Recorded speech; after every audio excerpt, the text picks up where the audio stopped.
Pessoal, tudo bem? Eu sou a professora Cristiana Gomiero e hoje nós vamos fazer uma pequena revisão ou aprendizado sobre as questões relacionadas à invalidade do negócio jurídico. Vamos lá tratar sobre essas questões.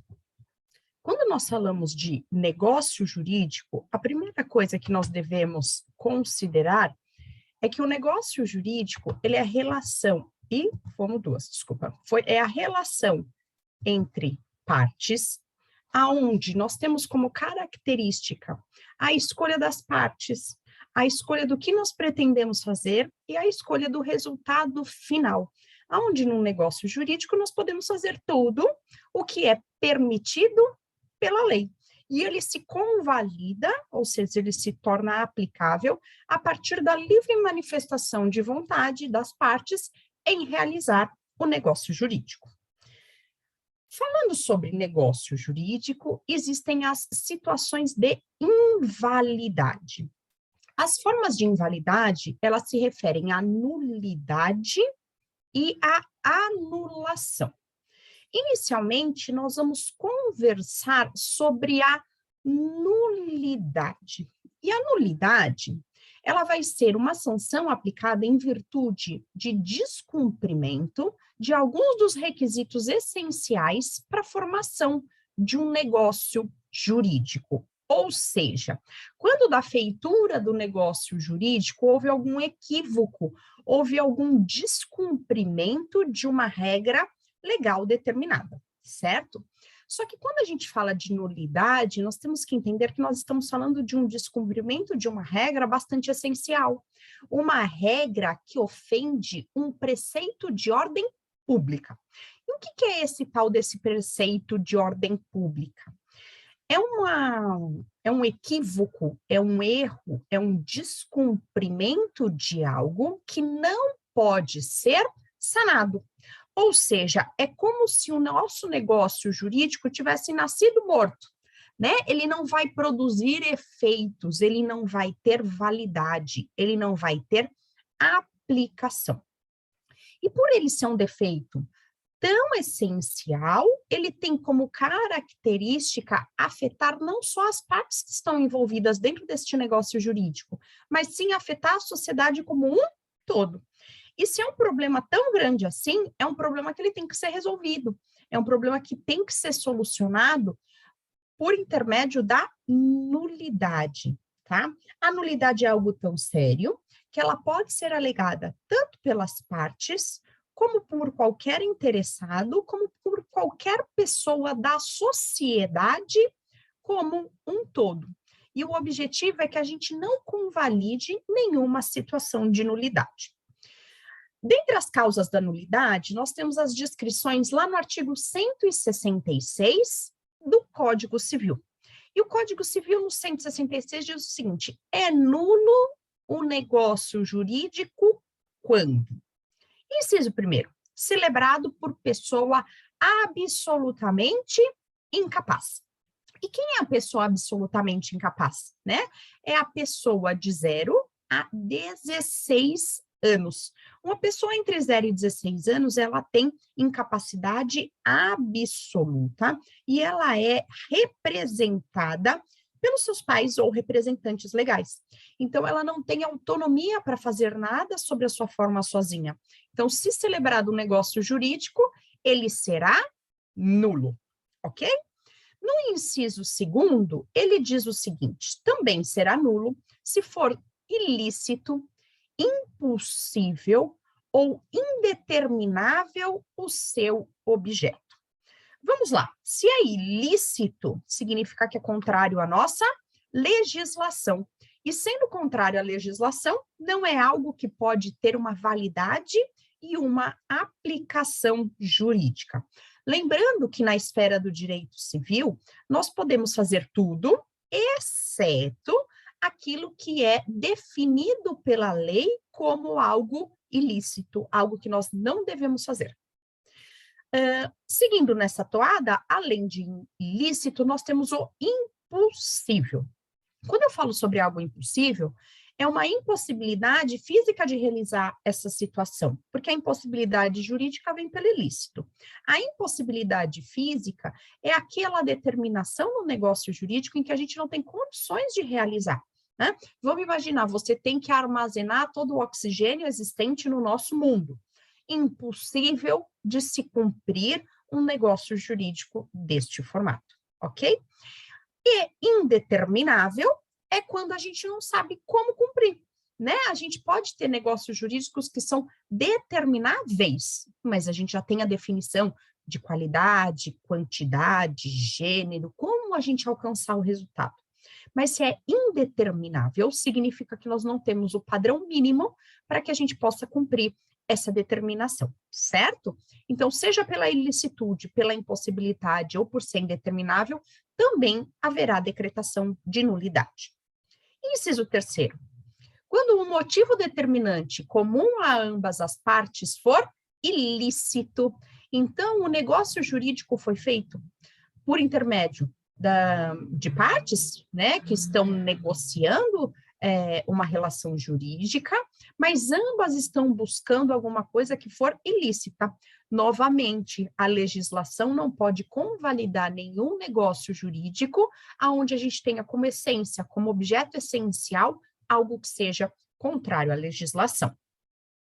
Inciso 4. Não se revestir da forma prescrita em lei. Nós temos dentro da nossa legislação civil a determinação que os negócios jurídicos, como regra geral, eles podem ser realizados em qualquer forma. Então, eles podem ser verbais, podem ser escritos, podem ser realizado aceite sobre a forma tácita, expressa, presumida.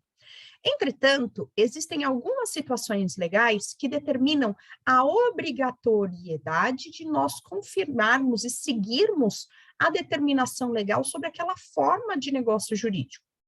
Vou exemplificar aqui para vocês, quando a gente fala de contrato de compra e venda, a exemplo de bem imóvel. A legislação define que ele deve ser feito por escritura pública. Então, se a legislação prevê uma forma específica, obrigatoriamente nós devemos seguir a forma especificada na legislação. Inciso 5. For preterida alguma solenidade que a lei considere essencial para sua validade. Novamente, se a legislação obrigar alguma situação específica, exemplo, ser por escritura pública, ser por intermédio de uma representação confirmada por documentos específicos, assim deve ser seguida. Além disso, inciso 6º, tiver por objetivo fraudar lei imperativa. Ora, fraudar significa, né, descumprir. Eu estou fazendo algo de forma maliciosa, então eu não posso fazer nenhum negócio jurídico que tenha como objetivo fraudar, né, desvirtuar a aplicação de uma legislação. E, por fim, nós temos o inciso 7º, que diz: a lei taxativamente declarar nulo ou proibir-lhe a prática sem cominar sanção. Ou seja, existem dentro do nosso Código Civil diversos artigos de lei que vão dizer: nesta situação específica, aplica-se referida sanção legal, ou seja, aplica-se a nulidade se esta situação acontecer. Então, existe dentro do Código Civil situações em que haverão essa definição específica de aplicação e decretação de nulidade em situações definidas legalmente, certo? Essas são as situações essenciais. Entretanto, também existe a possibilidade de simulação. A simulação também gera a nulidade do negócio jurídico. Eu tenho certeza que vocês já ouviram muitas vezes falar: ai, que coisa simulada. Essa pessoa simulou esta situação. E o que significa esse simular, né? Significa fingir, significa enganar, significa tentar demonstrar uma situação que não corresponde com a realidade. Então, nesse caso, eu não tenho um vício de consentimento, ou seja, eu não disse o sim para o negócio jurídico por engano. Eu disse sim para o negócio jurídico de forma a simular, a fingir uma realidade que, de fato, não existe. Eu trouxe para vocês um conceito sobre simulação, que diz o seguinte: não é um vício de consentimento, pois não atinge a vontade em sua formação. É uma desconformidade consciente da declaração, realizada de comum acordo com a pessoa que se destina, com o objetivo de enganar terceiros ou fraudar a lei. Ou seja, as pessoas que estão fazendo negócio jurídico, elas estão fingindo uma realidade. E elas estão fazendo isso de forma conjunta. Sobre qual objetivo? Fraudar a legislação, modificar a realidade de uma característica específica, tá? Nós temos como característica essencial da simulação que nós estamos dentro de um negócio jurídico simulado. E esse negócio jurídico simulado, nós temos um acordo entre partes, aonde as partes envolvidas no negócio simulado, no negócio jurídico simulado, ambas têm a intenção de modificar, de enganar, de alterar a realidade da situação. Então, as partes dizem sim para o negócio jurídico, perdão, mas a intenção delas é dissimular, é não dizer a verdade. Ela busca enganar ou fraudar a legislação. Dentro das espécies de simulação, nós temos a simulação sobre a forma absoluta, tá? Na simulação sobre a parte absoluta, significa que ambas as partes, elas criam uma aparência, uma ilusão, com a finalidade de prejudicar terceiras pessoas. Então, eu faço um negócio jurídico demonstrando ser um contrato de locação, quando, na verdade, eu estou fazendo um contrato de empréstimo. Eu faço uma doação fingindo ser um contrato de compra e venda. Eu estou simulando, eu estou modificando. E a nulidade da simulação sobre a forma relativa, ela tem como finalidade validar outro negócio jurídico, né? Então, é um negócio jurídico que já existe, mas você cria artifícios para modificar aquela situação e validar um negócio jurídico simulado, tá? Eu trouxe aqui como exemplo a doação à concubina, tá? A legislação proíbe a doação entre concubina, entre, né, uma pessoa casada e o seu concubino, ok? Com a finalidade de proteger a pessoa casada, tá? Que está sendo traída. Nessa situação, ao invés de fazer a doação diretamente para o concubino, você faz a doação para uma terceira pessoa.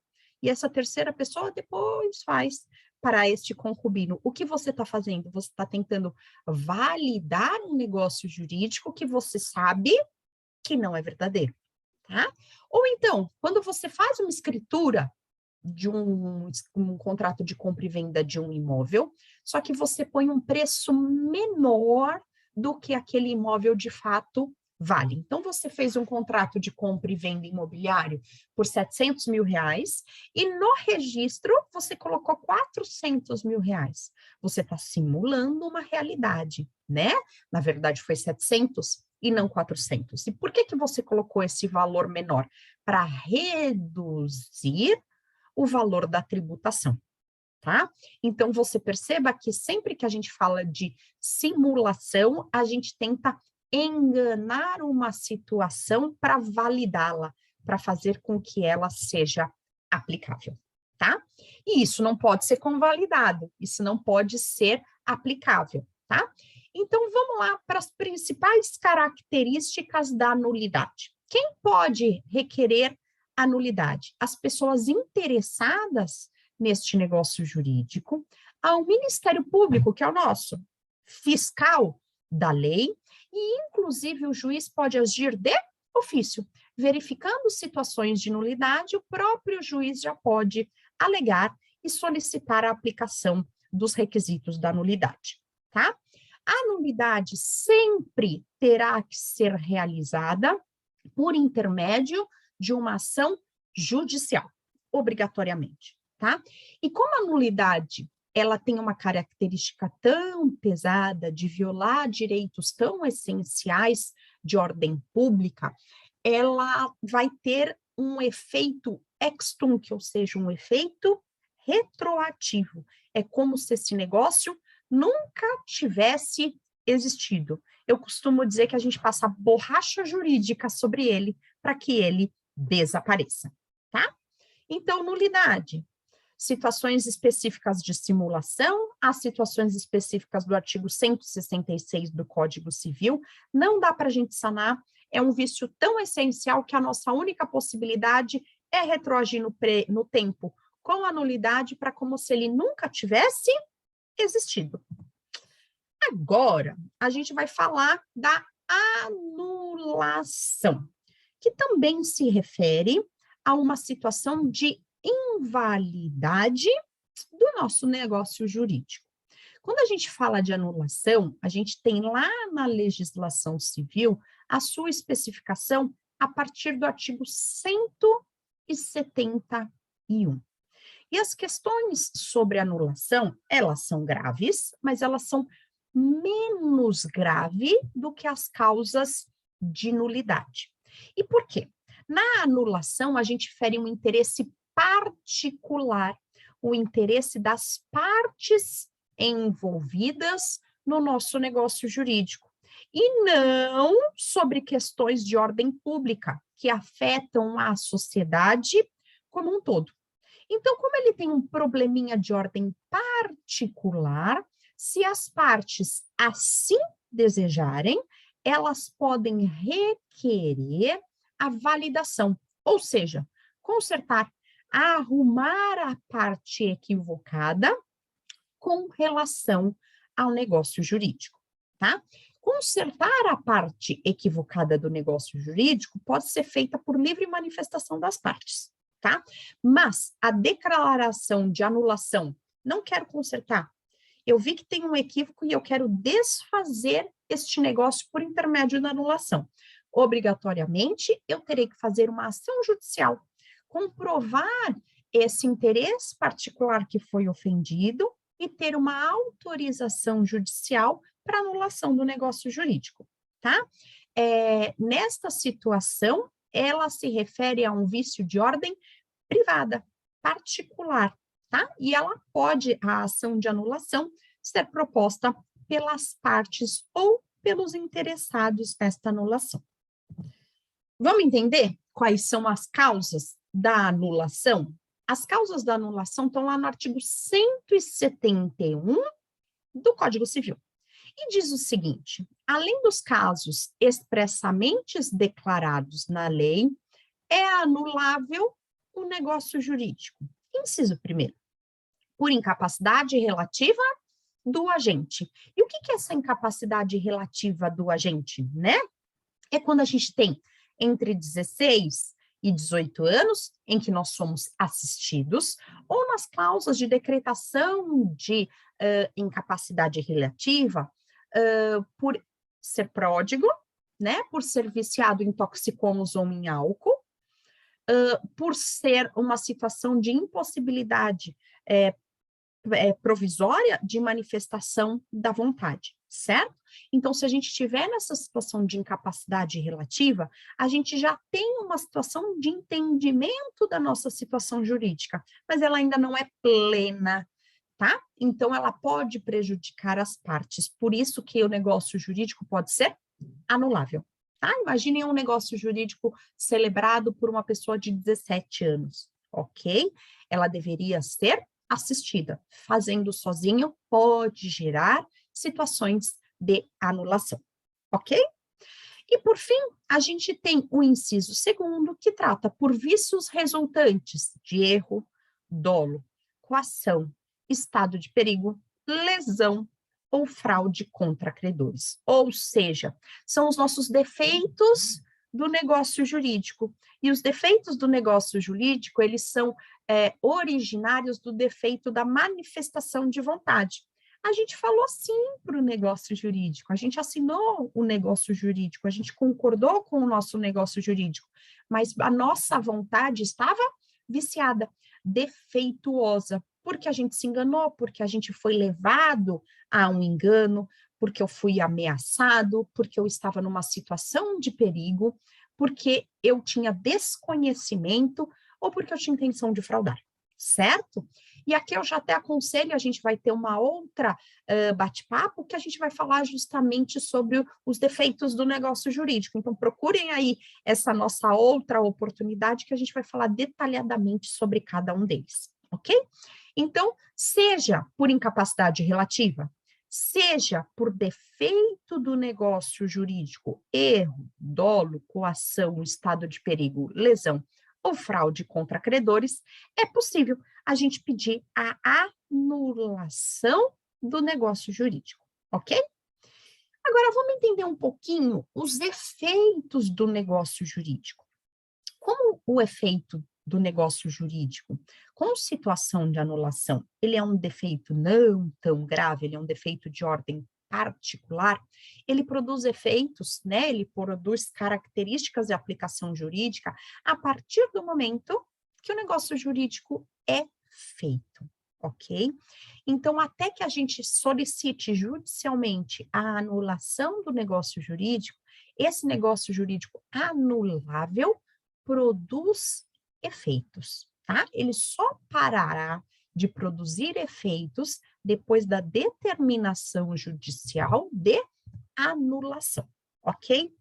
Como a anulação, ela pode ser requerida ou pode ser convalidada, nós temos prazos legais para fazer o requerimento judicial de anulação. E o artigo 178 diz que é de 4 anos o prazo de decadência para pleitear a anulação do negócio jurídico. Só que aí, nos seus incisos, ele vai explicar para a gente a partir de que momento que a gente começa a falar justamente sobre essa contagem de prazo. Então, o prazo é de 4 anos. Mas no caso de coação, né, que é aquele caso de ameaça à pessoa ou aos seus familiares, ele vai ser aplicado a partir do dia em que cessar a ameaça. Lembrando que a ameaça ela pode ser uma ameaça física, corporal, ou uma ameaça de ordem moral, ok?